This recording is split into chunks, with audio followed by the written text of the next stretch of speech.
আসলে আমার শরীরটা এতটাই খারাপ, আমি গোছাতে পারছি না। আমি যদি গোছাতে পারতাম তাহলে আমি তোমাকে ব্যাগটা গোছাতে বলতাম না। ও, মোর তোমাদের ব্যাগ গুছিয়ে দিতে কোনো সে অসুবিধা নেই।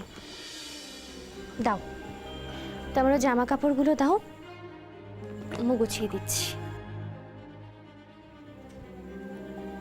এই তো এতদিনে কাজল সব বুঝতে শিখেছে। ঠিক বলেছো তুমি। ওরা বেড়াতে যাবে, তুমি ব্যাগ গুছিয়ে দেবে, তাতে তোমার অসুবিধে হতে যাবেই বা কেন বলো? দেখো কাজল, একটা বাড়িতে যদি থাকতে হয় তাহলে তো মিনিমাম একটা কিছু কন্ট্রিবিউট করতে হয়, তাই না? আর তুমি তো টাকা পয়সা দিয়ে কিছু কন্ট্রিবিউট করতে পারবে না, যদিও তুমি গায়ে গতরে খেটে দেবে। তবে কি বলতো, এখনকার দিনে না কেউ কারোর ঘাড়ে চেপে বসে থাকে না।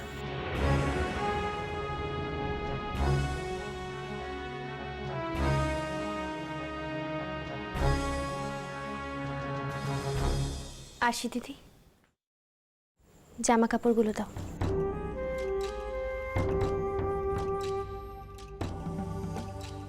আমি দিচ্ছি।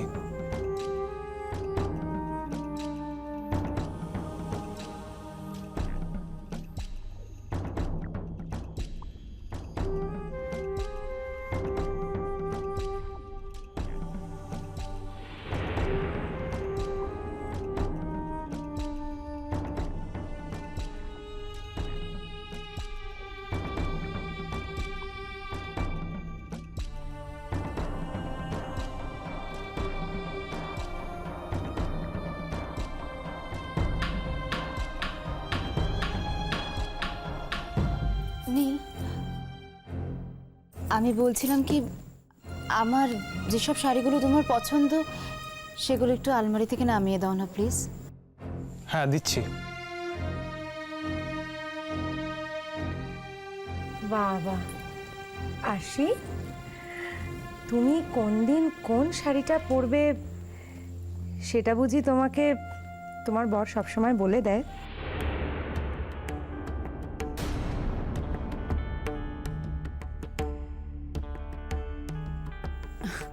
হ্যাঁ তো, ও তো আমাকে বলেছে ও যে যে শাড়িগুলো পছন্দ করে সেগুলো আমি পরবো, ওর পছন্দ মতো করে পরবো, তাই তো নীল?